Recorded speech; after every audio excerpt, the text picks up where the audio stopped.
at UNC Greensboro and from our neighbors at East Carolina University. We're going to go in order of the program, so I'll have the students state their names, then I'll say a little bit from their bio, and they'll roll right into their papers. They'll have about 10 to 12 minutes to present, which will save us plenty of time for questions and comments and interaction at the end. All right, so are you ready to get started? All right, we'll start first with Stephanie. Is she here? And yes. Can you say your last name, please, to make sure I don't see Bussinger. All right, so Stephanie Bussinger is a senior at UNCG. She's majoring in international business studies with a minor in political science and concentration in pre-law. She is also a member of the Lloyd International Honors College and the recipient of the Provost Student Excellence Award, the highest undergraduate academic honor at UNCG. This is Stephanie's second time presenting at the annual Undergraduate Honors Symposium. Welcome back. Her first presentation discussed abortion rights and the legality of abortion in 2019. Stephanie, you have the floor. Awesome. So should I just share my screen? Yes, please do. And if you have any issues, we'll try to help. Perfect. I also, I apologize. There is some construction going on by my house. So if it's too loud, let me know. And I can speak louder or whatever it may be. But can everyone see my screen? Yes, you're good. Okay, perfect. Hi, everyone. My name is Stephanie, and I will be presenting my research on Brazil's complex racial categorization and explain how and why many Brazilians struggle with their racial identity. So I wanted to give a brief history of Brazilian slavery and how that might relate to the identity crisis that's going on in modern Brazilian culture. So in 1947, the Portuguese sailed west and they wanted to, they sought out for new colonies, just like the other European countries had been doing for years. And what they found in Brazil was rich soil and that could grow various cash crops such as sugarcane and coffee. And so the Portuguese who arrived in Brazil called it Paradise Island because of how beautiful the land was and how diverse the animal population was, which was not very common in Europe. So then by 1516, the Portuguese had established its first colony and were looking for cheap labor. And the first people that they had enslaved were the indigenous populations along the coastlines of Brazil.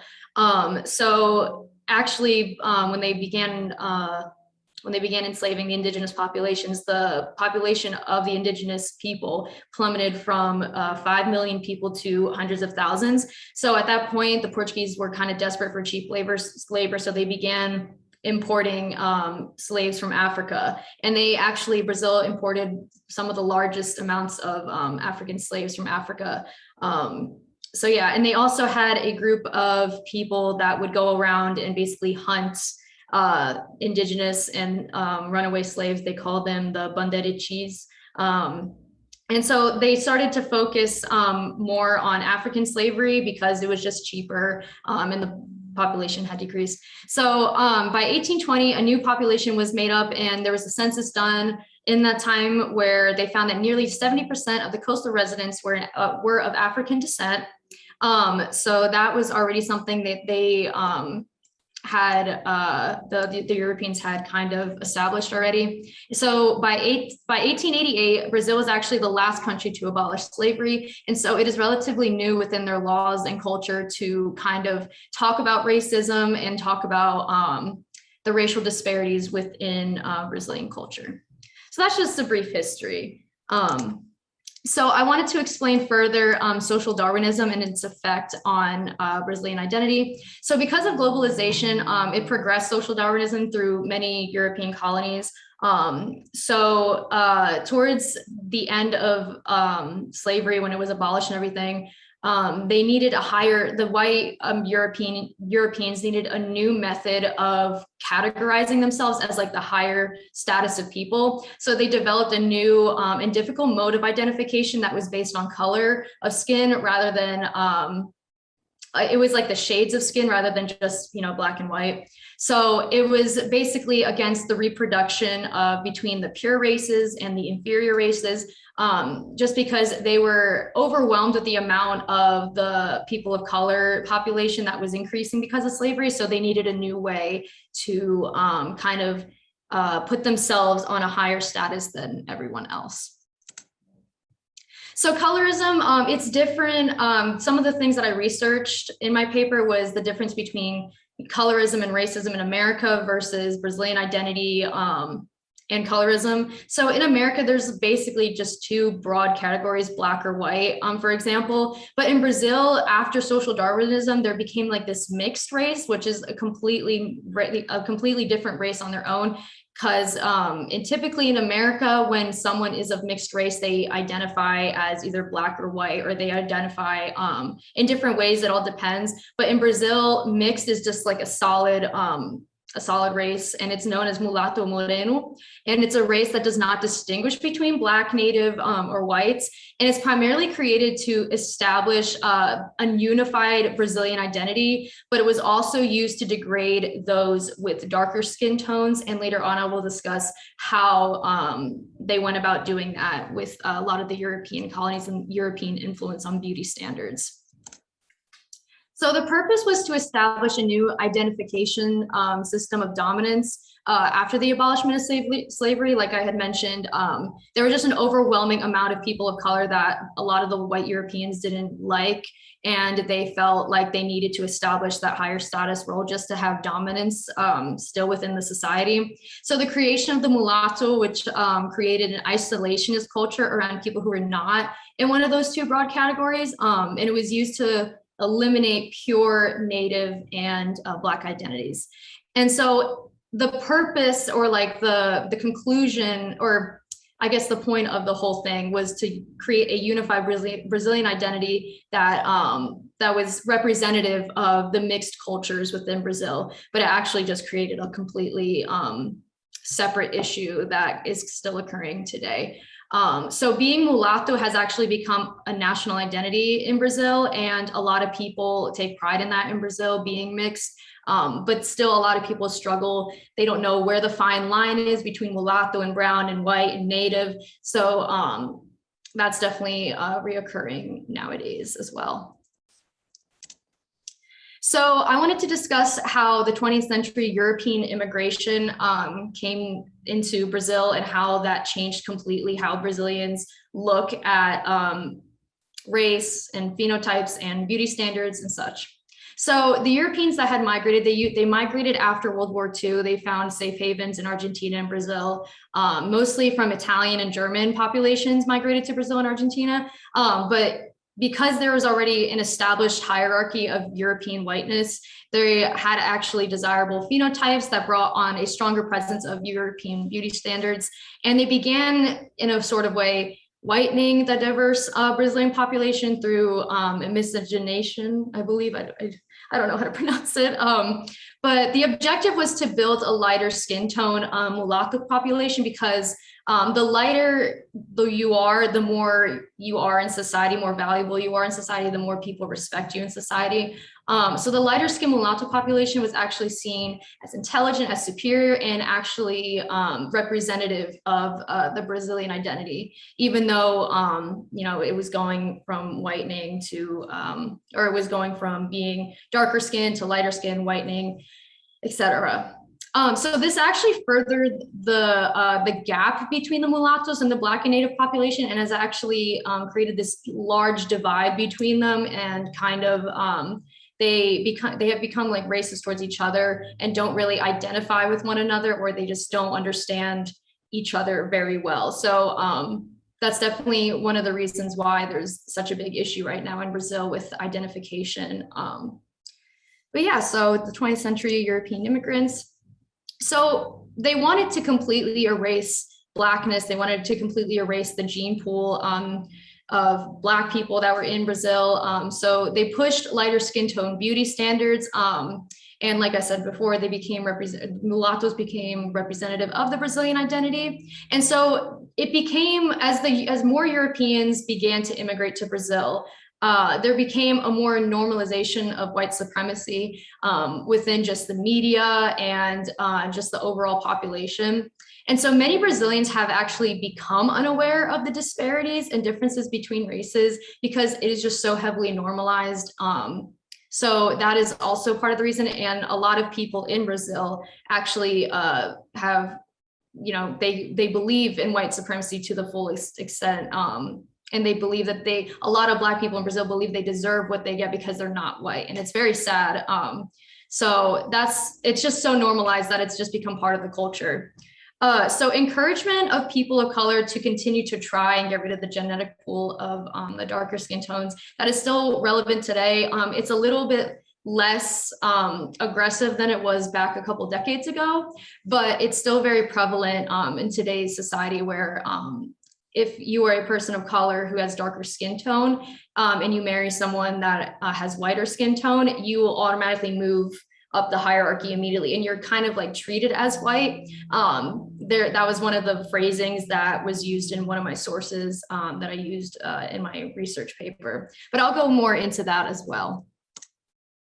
So like I had mentioned before, there's just a complete people are just completely oblivious to racism, or they choose not to believe that racism exists or that there's racial disparities in Brazil. So the common belief in general is that there is classism, but there is no racism. And so there is a belief that there's no like intersectionality, there's no intertwining between the two, when in actuality it's very, very prevalent, and they just refuse to acknowledge it because it would make the Brazilian identity look bad, it would make the mulatto identity look bad, and that's not something that they want to necessarily acknowledge. So there's also a pushing of guilt being dark-skinned, kind of like it is your responsibility as a dark-skinned Brazilian to get rid of your dark genes by marrying white people or someone who's lighter skin tone. And so many people will acknowledge that, there's classism and that, but not racism, but they will also acknowledge that a lot of people that are wealthy and that do get a lot of resources are whites, which kind of is contradicting, because then you're kind of acknowledging that there's an issue, but not flat out saying that there's an issue. So that's kind of like where the issue lies. A lot of Brazilians don't believe that there's racism or that there's racial disparities, inequalities, anything like that. So what does this do to the overall culture around race and identity in Brazil? So some of the consequences I found was that just dark-skinned people gained to gain social acceptance, they have to basically have a connection with white people, be in a relationship with white people, have a majority of white people friends, whatever it may be, just to gain the same level of respect as a white person would get, because they're of higher class, higher society, anything like that. Like I said, in one of my sources, the author had used treated as white. So basically you're just respected as a human. And it creates this false sense of identity because they don't really identify themselves as a person of color. They kind of identify with the social status or the person that they're with that's white. And then there's that guilt again of not being white and attempting to gain that social acceptance only through white people, and you can't get it anywhere in between or by yourself, just being a person of color, which is a very big issue right now too in Congress for Brazilians, and just the whole the representation of Brazilian politicians right now. So a lot of Brazilians like to use the term racial democracy. And so the definition of that is a country's denial that race is a determining factor in prejudice and discriminatory behavior. So it basically lacks of confrontation on the racist practices and inequalities. And it's used to create this myth that there's Brazil is a diverse racial paradise. And the definition of a racial paradise, as many people call it, is intended to indicate that all races are welcomed and can thrive under a racial democracy, which is, of course, untrue. So the purpose of a racial democracy, and many people have different reasonings behind racial democracy, but it is to establish a harmonious understanding of racial common sense. It's just basically to acknowledge that there are no differences between races, that everyone is equal, and that the inequalities are not race related. They're more just you have to get a better education to move up the hierarchy, and stuff like that. So that is something that is still relevant today, and a lot of people still use that as an example of how racism just doesn't exist in Brazil, even with all the classism and such. So this is just a funny little like cartoon that I found on the internet. It says on the top, "Oh yes, there's a racial democracy," but then all the people that are holding them up are all people of the lower class, who are people of color primarily. Only if it's down here. So I just thought I'd share that. And this was in a recent Brazilian newspaper, so I thought that was interesting that they had brought it up. So I wanted to also talk about in my research paper the media's influence. So one of the things is telenovelas. So telenovelas are very popular in Brazil and just Latin American culture, and they're actually a great indication of the progress the country is making towards inclusivity and representation, because so many people are rely on telenovelas for entertainment. So Brazil has had a lack of, or has had a Black representation, a pretty good representation in their media for decades. However, they do typically favor like white main characters to play higher status roles. So typically white characters are represented as rich, privileged, elite Brazilians of society, and the darker skinned characters are only limited to maids of elites, maids to white people, citizens of the favela, or a subtle side character that is meant to illuminate the main white character. So there hasn't been a lot of Black or mulatto main characters in Brazilian telenovelas in recent years, but there are movements towards getting them more representation. And a lot of people in the production or the entertainment industry in Brazil want to use the excuse that it's authentic of the current society of Brazil, when in actuality they have so much power to change the narrative, but they just refuse to. So this is a favela in Rio de Janeiro, and it's the biggest favela, and they have small community. It's basically a small community of, it's their own community that's like segregated from the wealthy parts of the city. And you can see here they have their own cultures, their own identity, their own ways of life. And that is something that is very heavily represented in telenovelas a lot of the times. So you'll see a lot of Black characters being from the favela, and they might have a friend that's in the more elite parts of Rio de Janeiro. So yeah, I just wanted to showcase the favelas. And one of the examples that I used in my paper as well was an example of colorism in just Brazilian media as a whole. So this is Nayara Justino. She's an actress in Sambista. She was crowned the Globaliz in 2013, which is the equivalent of Carnival's the queen, basically like a pageant queen. And she received massive backlash online because she was a dark-skinned woman that was representing Brazil. And a lot of people didn't believe that she was representative of the whole population of Brazilian people. So they replaced her, they took her crown away and they replaced her with a lighter-skinned woman.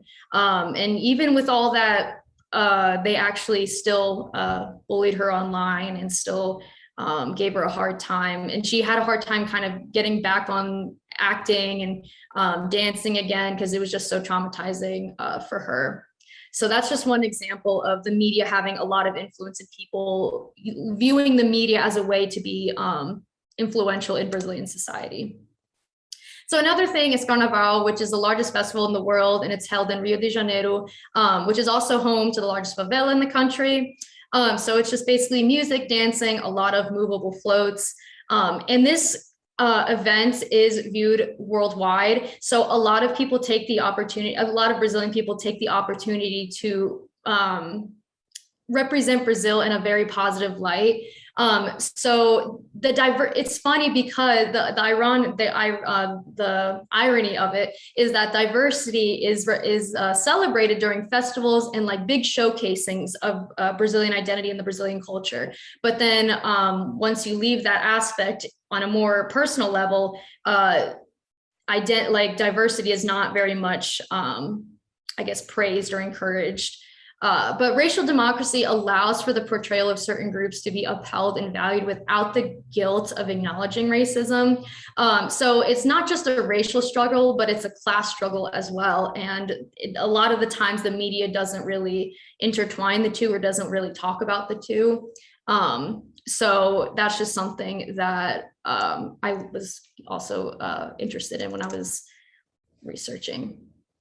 So one of the things I was trying to look for a new way or some methods that may be coming in that would kind of conquer this issue. So the only thing that I found was in the early 2000s, the National Human Rights Program announced an initiative to create or to increase non-white representation in everyday life because they did recognize that Brazil had a very bad racial identity problem. So basically, the initiative made the Brazilian government, it was a mandatory event or a mandatory initiative by the Brazilian government to implement a quota.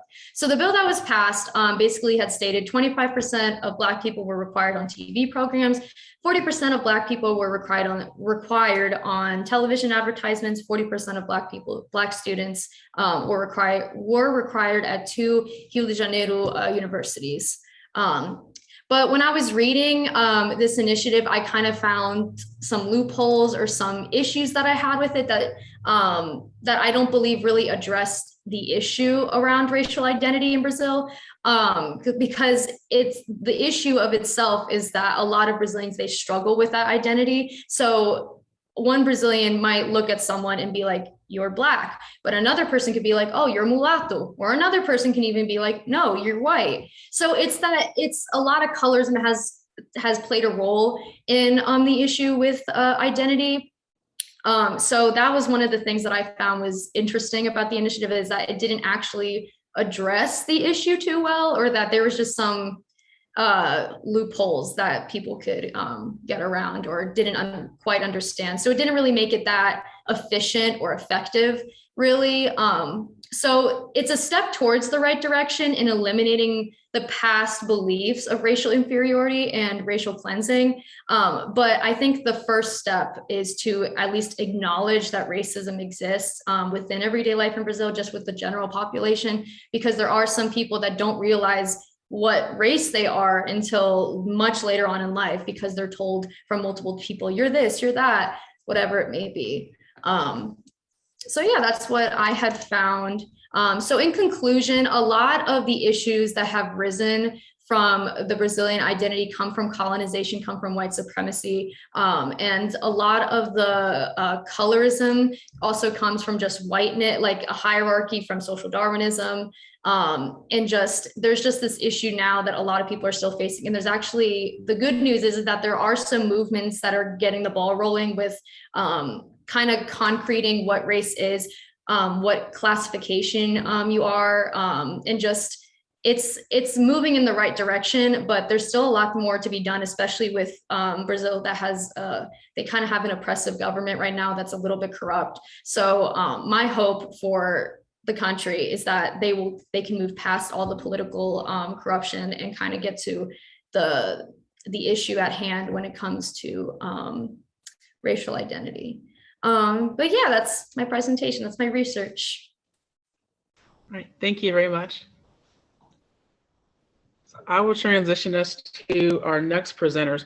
And for the presenters, I'm putting time cues in the chat to you directly for you to take just a glance at to keep us on pace. But for the next group, since there's 3 of you and I can't text or can't message you all at the same time, I'll put it in the general chat. So our next group will be talking about adjusting insult to injury, barriers to employment for individuals with rheumatic diseases. And I'll probably have you help me with your names so I make sure I say them correctly. Oh, you're fine, Stephanie. So is it Aditi? Am I saying that right? Yes, Aditi. Aditi? Yes. Okay. And can you say your last name for me, please? Yes, it's Kulkarni. Kulkarni, thank you. Is a current sophomore at East Carolina University, majoring in public health with a concentration in pre-health and minoring in psychology and biology. She's a Greensboro AHEC scholar and works in a research lab focusing on early childhood nutrition and STEM education. And there's co-authors on this one. So is it Iman? Yes, Iman. Okay. And can you say your last name, please? Siddiqui. Siddiqui, thank you. There's also a sophomore at ECU, majoring in public health with a pre-med concentration. She is also a double minoring in psychology and fashion merchandising. It's an interesting combination. Iman is an EC scholar, an Alana scholar, and a member of Eastern AHEC. Then the last presenter for this paper is it Naimi? Naomi is unfortunately not able to join us So it's the today. two of you? Yeah. Okay, fantastic. So we'll have the two of you go next. And if you need to share the screen, you should be able to do so. Okay, I'm gonna go ahead and share my screen.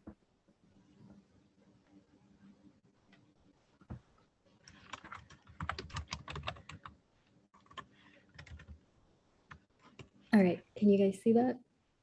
Yes, you're good. Okay. So good afternoon. My name is Aditi Kulkarni, as we just stated.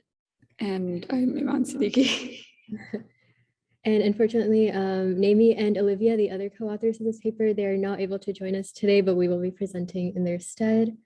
So today we will be presenting our research study, adding insult to injury, barriers to employment for individuals with rheumatic diseases.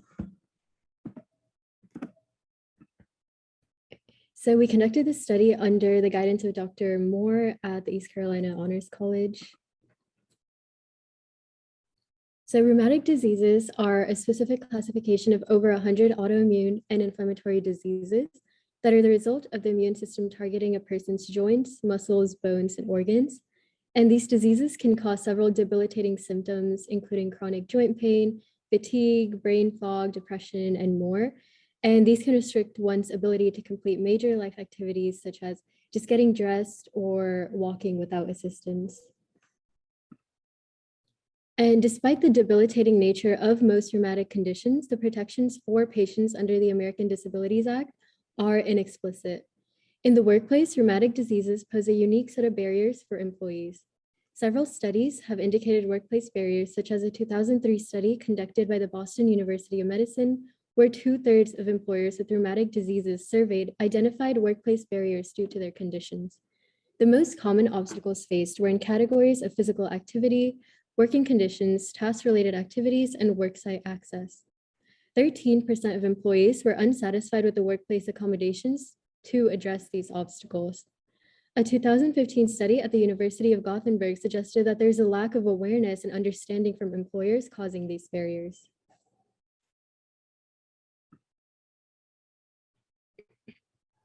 So our study aims to examine the perceptions of rheumatic diseases in the workplace from the perspective of both the patients and the employers, qualitatively researching the individual experiences of patients as well as the current state of awareness within employers will allow for robust data characterizing the workplace dynamics causing these barriers. The main method of data collection that we used was Qualtrics surveys, which were distributed to patients with rheumatic diseases and employers currently or formerly in management positions. The surveys will be sought from all age groups and workplace industries to allow for more comprehensive results. Patients will be surveyed about their condition, symptoms that restrict major life activities, ease of finding employment, barriers they have faced in the workplace, and their satisfaction and recommendations for the accommodations in their place of work. Employers will be asked about their understanding of rheumatic conditions, sorry about that. Just like the lights went out in here. Okay, so patients will be surveyed, as I said, about their condition, and then employers will be asked about their understanding of rheumatic conditions, disability assistance training received, and accommodations currently provided in the workplace. Both surveys will allow surveyees to share additional thoughts and experiences in the open-ended questions. The survey responses will be evaluated to characterize the current state of workplace conditions for individuals with rheumatic diseases. The open-ended questions will also be analyzed to find common words and themes of patients' and employers' experiences. Results will be used to identify potential solutions to address these existing barriers. So we start with the employer survey, in which we received 47 responses. Through collecting demographic data, it was found that the mean age was 52 years old, with 22 participants identifying as male and 12 participants identifying as female. A wide variety of industries were garnered, with 13 individuals working in finance, 5 in health, 5 in healthcare, 3 in technology, 2 in education, 2 in manufacturing, and the rest in miscellaneous fields. Titles held by some of the participants include Director of Operations, Office Manager, Executive Vice President, and other such positions. The average years of experience and average number of employees were also calculated, the numbers being 16.6 and 51 respectively. The scope of their employees who have rheumatic diseases range from 0 to over 20.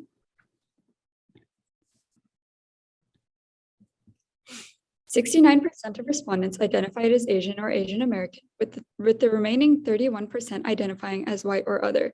Exactly half reported their highest level of education being a professional degree, 38% reported a 4-year degree, and 12% remained with 2-year, some college, or a doctorate. Finally, 28% of participants' annual income averaged to more than $150,000, with the rest being spread between less than $10,000 to $149,000. To examine the perception of rheumatic disease in the workplace, employers were first asked what they thought when suggested the term rheumatic disease. 7 participants responded with joint pain, 4 with arthritis, and 2 with bone pain/disease. However, a large part of responses indicated that they were unaware of the implications, with 10 responses of no idea. The next question inquired as to whether the employer's workplace had accommodations available for their disabled employees. 9 responded with a range of material accommodations, including wheelchair accessibility, handicapped parking, bathroom stalls, and specialized elevators. 26 answered with none at all. They were also asked what factors they believed to be challenges when hiring individuals with disabilities. 22 employers responded with the physical demand of work, and 10 responded with lack of adequate knowledge. 6 responded with skepticism regarding coworkers' attitudes, 5 with the fear of potential lawsuits, 2 with an aversion to accommodation costs, and 4 with other unlisted reasons. Finally, when asked for recommendations of how to remedy the barriers for their workers, common repeats were improved environment, increased awareness, and proactively supporting their employees.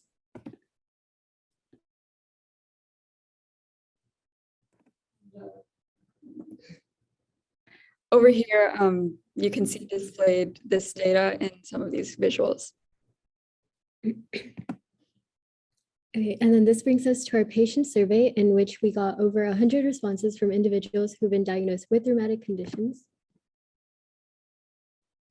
Similar to the employer survey, we gathered demographic data primarily and found that the mean age is 53 years, with the majority of the respondents being female and working in industries such as healthcare and education, with a variety of other industries being represented as well. According to the results, the most common rheumatic diagnoses include rheumatoid arthritis, Raynaud syndrome, and lupus. Here we just have a little bit of the demographic data, including annual income and education levels. Through analyzing the responses, we found that the obstacles most individuals face in their workplace due to their rheumatic condition include fatigue, pain, and length of their workday. 58 patients detailed that no accommodations were available in their workplace for them or individuals with other physical disabilities. They recommended accommodations, time, and understanding as methods to better workplace environments for those with rheumatic diseases. We also gathered data on the physical demand of the workplace, how likely they are to inform their employers of their diagnoses, and if they have informed employers in the past. As well as how effective accommodations provided were if they had requested them, in addition to their level of satisfaction with them. We asked whether they felt their employers understood their struggles in the workplace due to their rheumatic condition, which ties in with how effectively their employers dealt with prejudice had the respondents felt they were prejudiced against in the workplace, as well as their overall job satisfaction. So to conclude, we want to highlight a few of the results we find most prominent. From the employer survey, we found that half of the employers rated their workplace's accessibility a 2 out of 5 or less. 55% reported that they had no training regarding how to assist and accommodate their employees with disabilities, with 12% reporting that any training that does exist was in need of improvement. Finally, 20% would feel uncomfortable hiring an individual with a rheumatic disease. From the patient survey, when asked if they have faced prejudice as a result of their disease, 46% somewhat or strongly agreed. 48% reported that their employers were slightly or completely ineffective in acting against these prejudices. 45% reported the effectiveness of the accommodations provided to them to be slightly or completely ineffective, with 34% to be somewhat or extremely dissatisfied with such. Finally, 47% of individuals somewhat or strongly disagreed when asked if their employers were understanding of the barriers caused by their disease.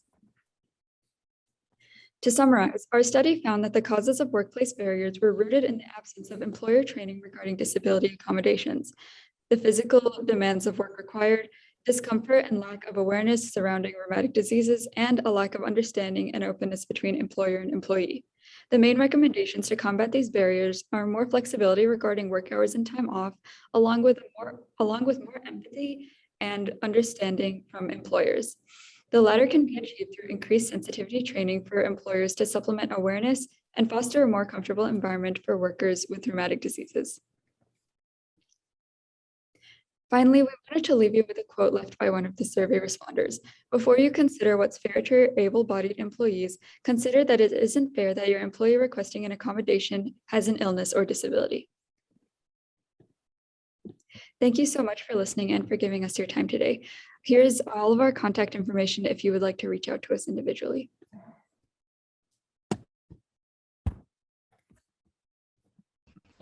Thank you very much. Did everybody give them their silent hand applause? Okay. Appreciate it. All right. We will move on. I forgot to mention when I was introduce myself that I'm a professor in communication studies. So our next two scholars are coming from our department. And next up is Courtney Smith, and she is presenting on parasocial relationships and fan fiction, intimacy, identification, friendship, and new media.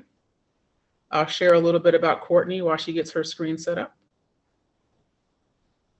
She's a senior at UNCG. She is majoring in communication studies and minoring in Spanish. She's on the dean's list of the Lloyd Disciplinary Honors College. Courtney is a member of the National Society of Collegiate Scholars. She is working to become fluent in Spanish and plans to study abroad in a 5-week program in Spain with UNCG during the summer of this year. Do you know you're going yet? Do I know if I'm going yet? You know where you're going in Spain? Cadiz. Okay, never been. Been to Barcelona and Madrid. Hope you have a great time. All right, the floor is yours. I'm excited for you. All right, the floor is yours and we can see your presentation, so you're good to go.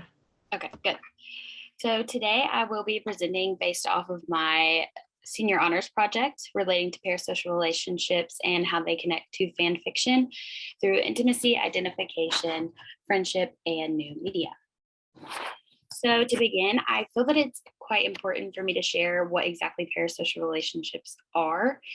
In the textbook titled A First Look at Communication Theory from 2018 by M. Griffin, Andrew Ledbetter, and Glenn Sparks, the definition of a parasocial relationship is a sense of friendship or emotional attachment that develops between TV viewers and media personalities. In the early years of studying parasocial relationships, they were typically only associated with television viewers who wanted to seek interpersonal connectedness with fictional characters, but newer forms of technology have led to new outlets for developing parasocial relationships. These new technologies are specifically associated with YouTube and TikTok. The research article from 2011 titled Attachment, Belongingness Needs, and Relationship Status by Dara Greenwood and Christopher Long explains that parasocial relationships can often become so intense that they impact the way a person interacts with someone in a real relationship and with someone on a daily basis. And these fictional relationships have the possibility of being two different types. They can either be a friendship or they can progress into something that is more romantic. The type of parasocial relationship depends on the reason for developing the relationship, which I will discuss further into the presentation. The question that I answered within my research was, how do parasocial relationships in fan fiction serve as substitutes for interpersonal qualities of intimacy, identification, and friendship? I looked specifically at how parasocial relationships are connected to fan fiction through 3 different sites that post and allow users to publish fan fiction. That includes fanfiction.net, Wattpad, and Tumblr. These sites function in pretty traditional publishing terms that allows for the authors to publish the stories that they have fantasized from books, movies, TV shows, video games, and other similar means, along with the stories that they've posted about characters, YouTubers, or other famous media personalities. So the parasocial relationships, the idea came from the uses and gratification theory. Griffin, Ledbetter, and Sparks discuss how parasocial relationships originated. They are a branch of the uses and gratification theory that was actually studied by Elihu Katz in the 1950s. Alan Rubin is actually the person who fully developed the idea of parasocial relationships when he discovered that they are based off people wanting a sense of friendship, a romantic relationship, or any sort of emotional connection. Parasocial relationships have also been linked to the social exchange theory. Griffin, Ledbetter, and Sparks explain that social exchange theory is, quote, the process of developing deeper intimacy with another person through mutual self-disclosure and other forms of vulnerability. Amy Adam and Brittany Sizemore's research article titled Parasocial Romance, published in 2013, and Riva Tukachinsky's article titled Para-Romantic Love and Para-Friendship from 2011 were able to confirm that these two theories are connected and they function. And that is because parasocial relationships function similarly to the way traditional relationships would, and individuals are able to gain benefits and are impacted by the costs. And people who are in parasocial relationships often do gain the benefits. There are a wide variety of reasons for developing parasocial relationships that I discovered through my research. One of the reasons that is connected to personal interests and desires of a specific individual. Tukachinsky explained in their research that parasocial relationships are much more likely when consuming a specific genre or form of media that is highly favored compared to media that isn't found to be as interesting. In addition, perceived similarity is a very common reason for developing parasocial relationships. The article Parasocial Relationships with Media Persona by Bradley Bond, published in 2018, explains that perceived similarity is, quote, the recognition of shared characteristics judged as meaningful by relational partners. Bond notes that this can specifically be related to members of the LGBTQ plus community because the individuals in that community often lack the support from the people around them and the people in their home. So the individuals who are within that community that have parasocial relationships feel that they are going to get that support from the person they have the relationship with. Additionally, many of the hosts of parasocial relationships suffer from mental health issues. These are specifically related to anxiety and depression. According to Quentin Bernhold and Miriam Metzger's research article published in 2018 titled Older Adults Parasocial Relationships, these fictional relationships can actually alleviate some of the negative symptoms that are associated with mental health disorders and conditions, specifically decreasing negative depression symptoms. In addition, a research article titled The Relations Between YouTube Addiction, Social Anxiety, and Parasocial Relationships by Pierre de Borel, Marlene Guyon, and Catherine Bungner from 2019 states, quote, the more socially anxious an individuals are, the more they depend on alternatives such as parasocial relationships to satisfy their need to belong. So often individuals can become so dependent on a parasocial relationship that it develops into an addiction, and they can also become addicted to the platform that is hosting the parasocial relationship. So, social and parasocial relationships during COVID-19, an article that was written in 2021 by Bradley Bond, specifies that attachment anxiety can impact the development of a parasocial relationship because individuals can have the contact with the person that they developed the relationship with consistently. People with attachment anxiety suffer because they must endure limited contact with the people they're in relationships with. Greenwood and Long support this by noting that people with attachment anxiety experience the most imagined intimacy that media figures than any other people with any other mental health challenge. In addition to this, Bond's article from 2018 explains that, quote, PSRs, or parasocial relationships, may supplant real life social relationships for individuals who do not have strong social skills or supplant or real life social networks. This goes for a lot of people who regularly feel lonely or suffer from loneliness, and again, people who lack support from the people that are in their lives. Greenwood and Long discuss that people that are not in relationships, so single individuals, are much more likely to develop parasocial relationships because they are more likely to experience loneliness and be involved with imagined intimacy. Bond's 2021 article notes that the social distancing of COVID-19 actually caused parasocial relationships to be even more prevalent than they were before, because so many people were limited to their social interaction and they just developed a reliance on parasocial relationships. The new forms of media that have come into play are a major impact on the likelihood of parasocial relationships. Jonathan Cohen's chapter titled Mediated Relationships and Social Life, written in 2014, claims that, quote, social media has fundamentally changed the nature of mediated relationships. Platforms like YouTube and TikTok have increased in popularity so much over the years, and that is really what has led to the increase in these specific relationships. The research article titled YouTube Celebrities and Parasocial Interaction by Alexander Rill and Claudia Wegner from 2019 concluded that YouTube is actually a central form of what leads to the development of parasocial relationships. For the analysis section of my research paper, I looked closely at fan fictions and how they relate to parasocial relationships.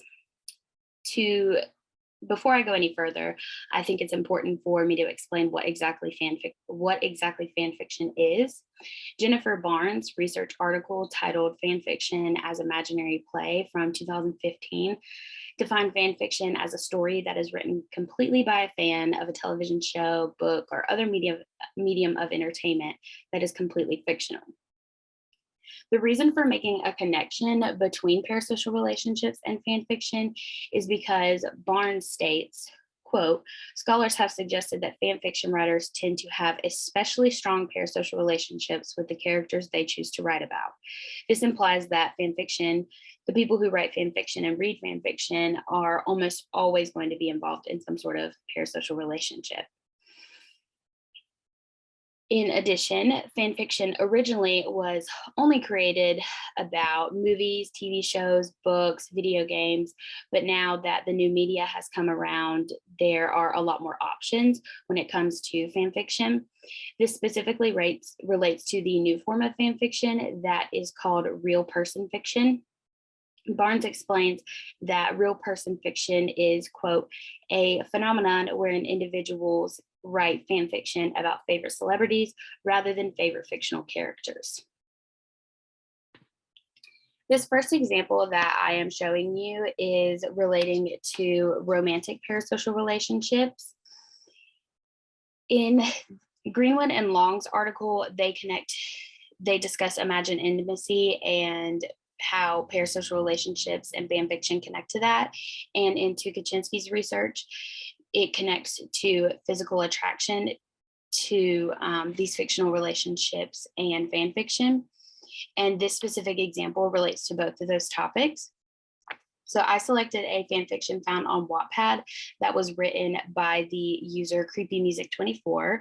The fan fiction is centered around a YouTuber by the name of Colby Brock, and it is a story where basically a girl is kidnapped, and that is the main person in the story, and the son of the person who kidnapped the girl is Colby Brock, and they end up developing a relationship and becoming involved. And within this specific example, there were a lot of examples that related to the imagined intimacy. As you can see there, it says, my feelings for him show to me more. And then in the third part of the series, it says, he smiles and she drags him away. I couldn't help but feel that me and Colby had something there, but I let it go. These are perfect examples of imagined intimacy from a parasocial relationship that eventually formed into a fan fiction. This specific example relates to personal desires and social exchange theory. This is an example of what is called role playing that occurred in a forum discussion. Role playing is often viewed as a continuous and interactive fan fiction. In this example, the users chose to play a specific character from the Twilight Saga movies, and the user that is hosting the role playing event posted this snippet. It says, these canons are not paired like in the books, rather they remain single until they find someone. And if that someone for your character happens to be the one he or she was originally paired with in the book, so be it, i.e. Emmett falls for Rosalie. The characters are also whatever species you choose, i.e. if you want Emmett to be a werewolf, the only thing I would like is for the characters to retain the personality Stephanie Meyer gave them.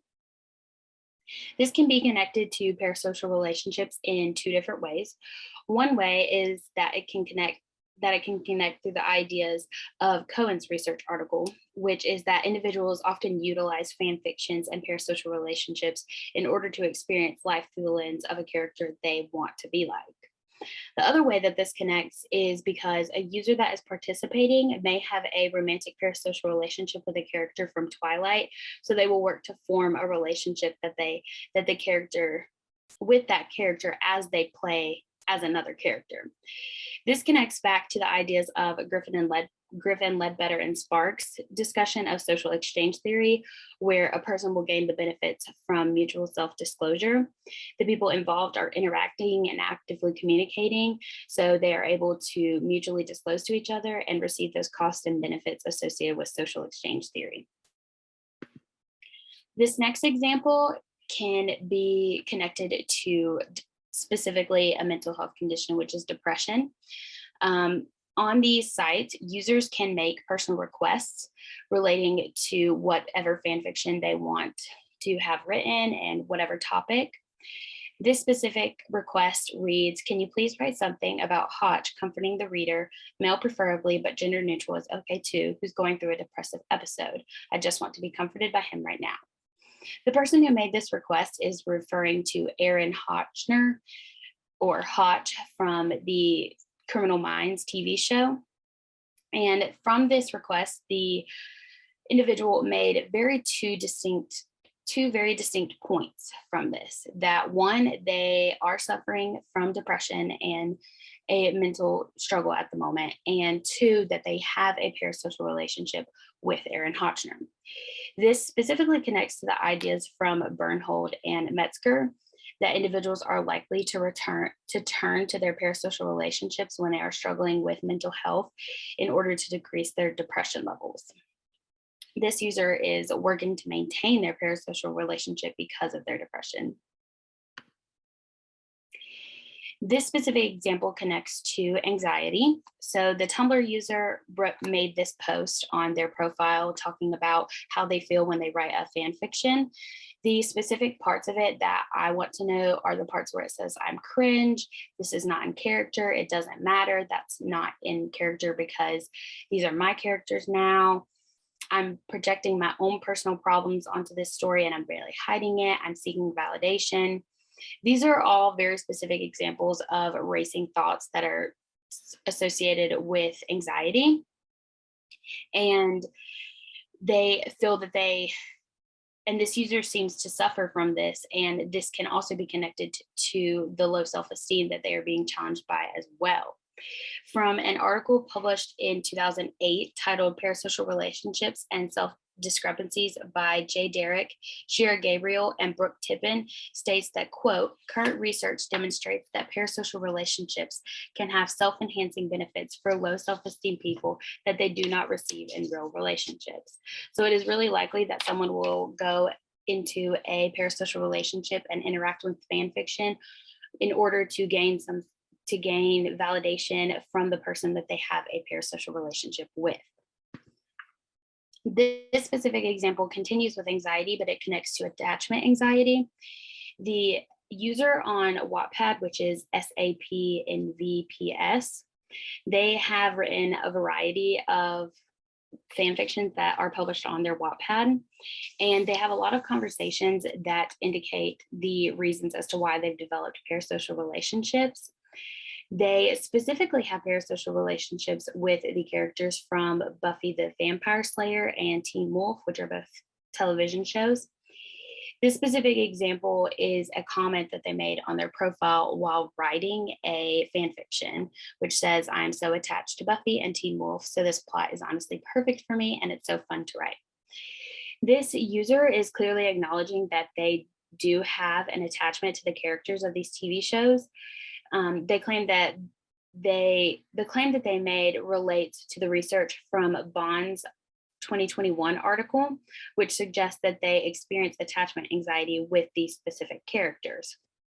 Writing this fan fiction and continuing to write fan fictions about these characters allows them to alleviate some of their attachment anxiety in these relationships because they can maintain the consistent contact with these people.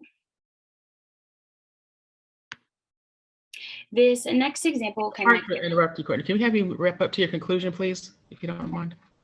We can save them for our last speaker.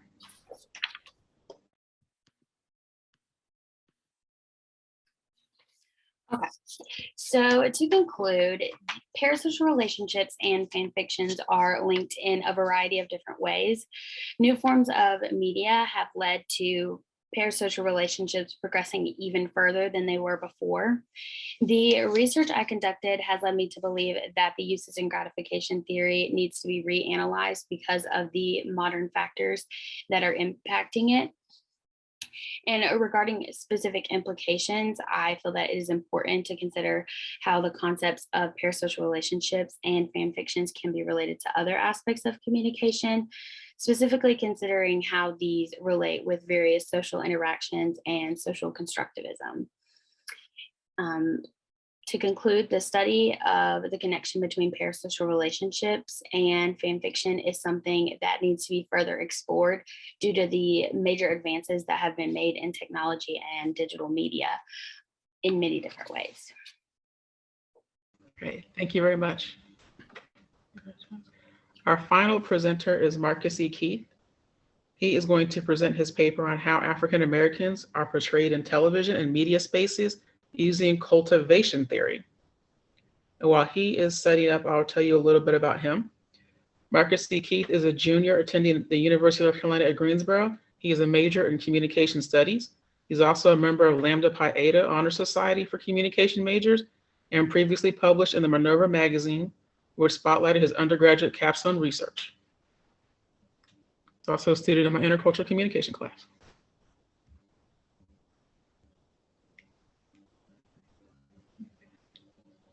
Think you're ready to go. It says it's loading. All right, you have the floor when you're ready.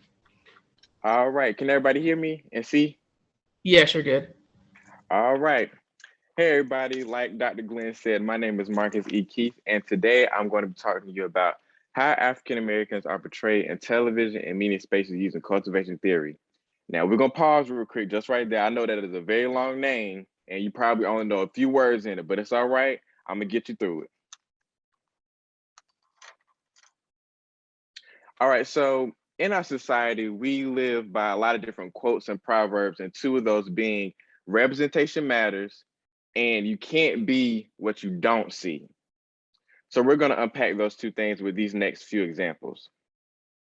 So what happens when you're at home and you're looking at TV or you're at the movie theaters and you see the Obamas, the first African-American people in the White House as president and first lady, or you see a different world, the different aspects of being African-American or people of color in a college space. Or you see Princess Tiana, the very first African-American Disney princess. Or you see T'Challa and Wakanda and all the different superheroes that are now of color. Or in music and artistry, you see Beyonce win yet another Grammy. That sense of representation makes people feel like, you know, I can do that. I can see myself doing that. Now I can be that. But let's flip the coin. What happens when you see the faces of the Central Park Five and their experiences and when they see us on Netflix? Or you see old nostalgic, not even nostalgic pictures, but pictures in black and white of African Americans running from the police in segregated areas. Or you see the name George Floyd and you automatically think back to what we all saw during that time. You see the changes in what happens when you see things in a more positive light and things in a more negative or darker tone. So with that, I'm going to introduce you cultivation theory, which in turn, as described by Nabi and Riddle, are the long-lasting effects of consumers exposed to media, which can be TV, movies, or newspapers, or anything like that, and their perceptions of society as a whole, cultural groups individually, and the world. And this can be done in many different ways. And what I'll be talking to you about are things like the quote unquote model minority, spaces in athletics, and my next thing of news and criminals. It's no secret that Afro-Americans is which a term I'll be using interchangeably with African Americans. But African Americans are far more likely to be criminalized in news spaces and in media spaces in that instance, because to their counterparts of Caucasian people or anybody else, they're far more to misidentify people automatically as a criminal or somebody who deserves the punishment that they're getting. And a reason for that is the overrepresentation of every time you turn on the news, you see somebody going to jail, committing a crime or a mugshot or things of that nature. And we're going to look at an example. On one side, you see an African-American woman crying, and this is her mugshot. And on the other, you see a Caucasian family. Now, according to Vice, the young lady on the other side, Belle, was charged with 2 counts of endangering children, a first-degree misdemeanor that could possibly carry the maximum sentence of 6 months in jail and fines up to $1,000. Now, to give a little backstory, if you already do not know what the situation is regarding Ms. Belle did not have an adequate living space as like an apartment or a home, but she had to live out of a hotel and work at the same time trying to support her 2 children. Now, what happened was, of course, people found out and she was arrested for that reason, for something that she really couldn't control, and it was something out of her means that she was trying to accomplish. Now, on the other hand, who was somebody who also was arrested, you see the headline, "This Colorado man has been charged with first-degree murder after the deaths of his pregnant wife and 2 daughters." But in the same breath, in that article and in that news space, he was still described as a family man and a good dad. Now, let's unpack this really, really quickly. One side, one mother who is trying to support her family gets arrested, and you see this mugshot, and things are not being depicted as they should be. And the other side, who murdered the same family members you see in the picture, is still being depicted as a family man and a good dad.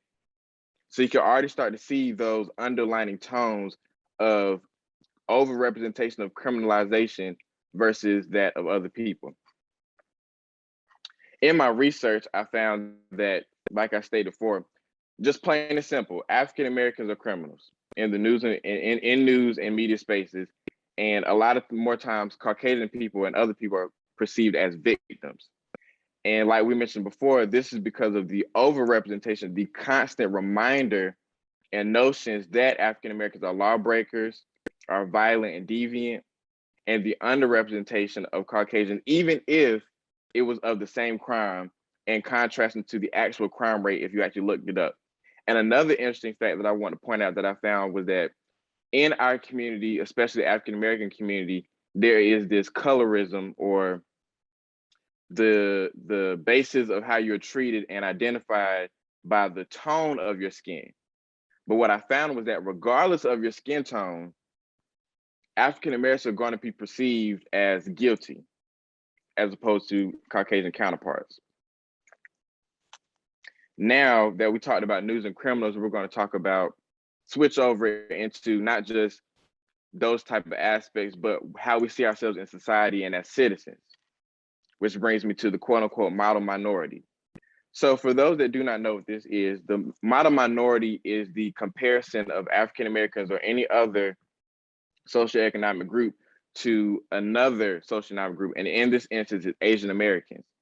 So a lot of stereotypes that we already hear are that Asian Americans are more intelligent, they're better at math and science, they're hard workers. Those type of stereotypes make them the model, or they put them in the positive light as this is what all minorities should aspire to be like. And we're going to see how this plays out. The research that I showed, and as you can see, the different stereotypes in this picture that I put on the side, is that those very same characteristics that people put on Asian Americans, such as they're more intelligent or they're hardworking or they have this business mindset, all these different things have a broken seesaw effect, as one of my sources stated, because those are the same stereotypes that they have to live through. And in retrospect, it doesn't do much benefit to not only Asian Americans, but African Americans as well, because not only are we not the model, but we're not even in the listings of it all. So with that said, switching over to not just your everyday citizens and what you see in society, but let's talk about the big names like artists and celebrities and things like that in athletics.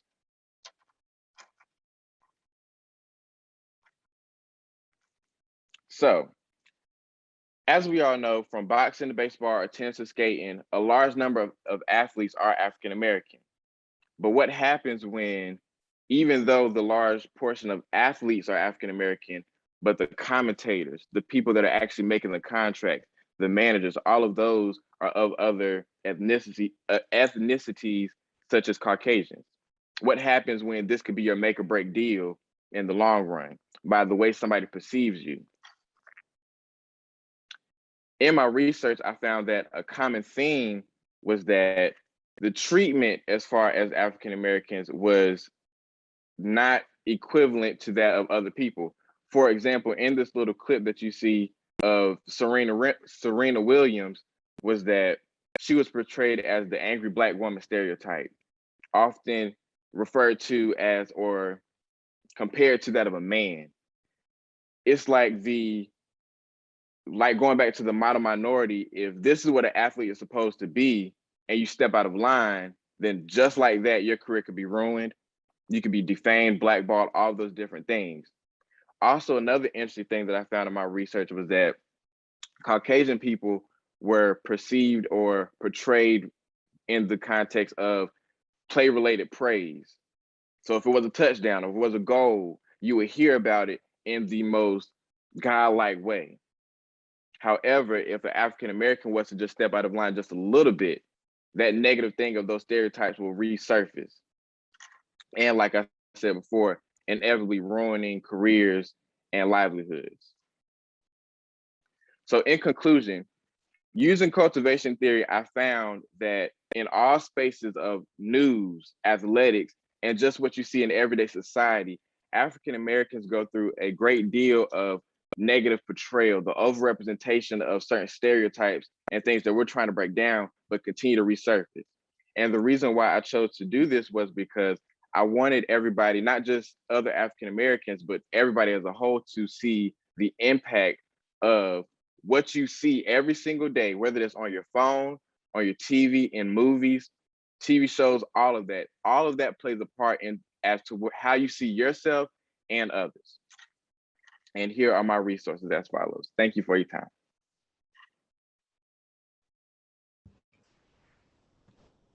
Thank you. And we do have time for some questions. So you can either unmute your microphone if you'd like to ask a question, or if you want to put it in the chat, I'll keep an eye on the chat. And while people are preparing their questions or thinking, to show that there's really nice connection across all of these papers. And for someone who studies intercultural and international communication and workplace organizational communication with a focus on equity, diversity, and inclusion, it's so great to see all the work that you students are doing. So I'm very proud of all of you. And thank you so much for sharing your great work with us today. Do you have any questions? I've got one for everybody. All right. If there's not, I'll start with Marcus. So I'm curious, as you were doing your presentation, do you think it makes a difference for the images if they're fictitious or real? It's like you mentioned, like the Princess and the Frog versus someone like a Serena Williams. In my research, I found that it really doesn't, because if you see like the example I used, the Princess and the Frog, or say a TV show like the Boondocks, those images and stereotypes are still resurfacing and still being talked about. And even in Princess of the Frog, as you know, she didn't stay her beautiful self the whole time. She actually got transformed into a frog. So as you see in those instances where those subliminal and microaggressions of, you can't stay this way the whole time. You have to be something else than what I want you to be, and not as what you ought to be or as what you present yourself as. So it really doesn't, and it's sad to say, but it really doesn't in the research that I found.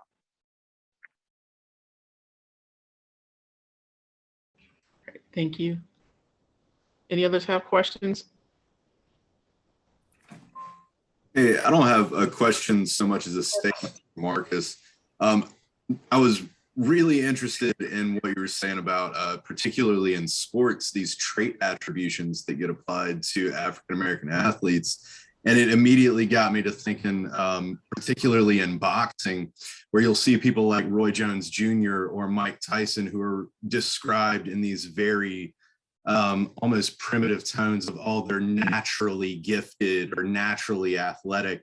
But for someone like Vasily Lomachenko, a white European, he's portrayed as, oh, his boxing IQ is so high. He's so strategic and high-brained in his strategy. It's really interesting to notice that as I think back to all the different sports that I have watched, that very much is a real thing. It's great work.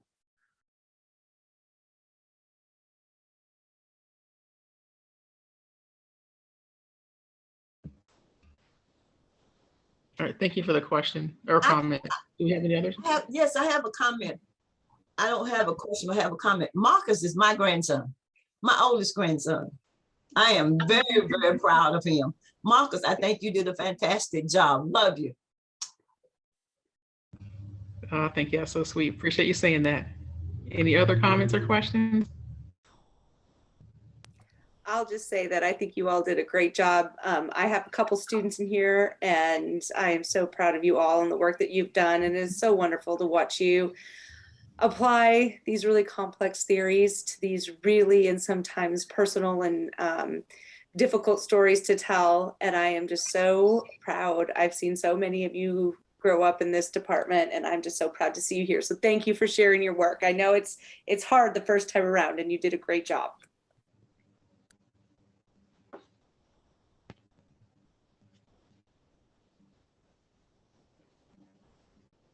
Stephanie, I have a question for you. Nobody else has any questions or comments. So it's interesting when you got to the point about, I couldn't tell if it was like a beauty pageant or if they were, like, is it a competition or is it a decision? Like, how do they decide who represents or who wins that competition? Because I think about American pageants, but I don't want to assume they go the same way in all other countries. Yeah, so I think it's more like based on appearances. So Globaleza is like kind of like a tagline for the production company Global, who does a lot of the telenovelas. And so there is this one like show that they show after the telenovelas are over at night, and it's kind of like a talk show, and they have all these like beautiful dancers in the back, and they're all like contestants that will compete like just throughout the year for that title. I'm not really sure I don't think it's like talent based per se. It's more based on like how they dance, how they represent themselves, and how they look. So that's primarily why people were kind of like upset that Nayara was selected, because she was a darker skin tone than the other person that replaced her. Thank you. Very interesting. Iman, I say, are you still here? I can't tell from the screen. Yeah, we're just both making the commute home right now, so we have to turn our cameras off. Do you feel like taking a question? I can try. I was wondering in your presentation about accommodations, if it made a difference in the type of occupation. So some of the occupations were healthcare oriented and some were like retail. So did you notice any differences, like if you were in a healthcare profession, if they got more accommodations or people were more sensitive? I think the accommodations are pretty universal throughout. Are you asking as if like they are provided or if they should be provided? Because there was a slide about the employer's likelihood or comfort level with people who had rheumatoid issues. I was wondering if there was a connection between that and the accommodations. And then there was a slide about people who disclosed that they had a rheumatoid issue with their employers. Right, of course. I think that what we saw is that no matter what, like where you work, a business is a business. Like they're going to accommodate and give the accommodations to whoever they think is going to benefit more, which I guess is the harsh truth. Which I think that the conclusion of our project was the sensitivity training and such that we need to start implementing. Thank you. And safe travels to where you're headed. I do want to note it is 3:15, so we're at time. But I will, if there's a second for Courtney, I'll give her a quick question too. Courtney, in your relationship, if you need to head out, though, please feel free to go. On parasocial relationships, I noticed that some were like web-based and some were like almost one way through to television. Are you noticing like a decline in the televised parasocial relationships as you see more of an uptick in internet ones, or are TV ones still pretty popular as well?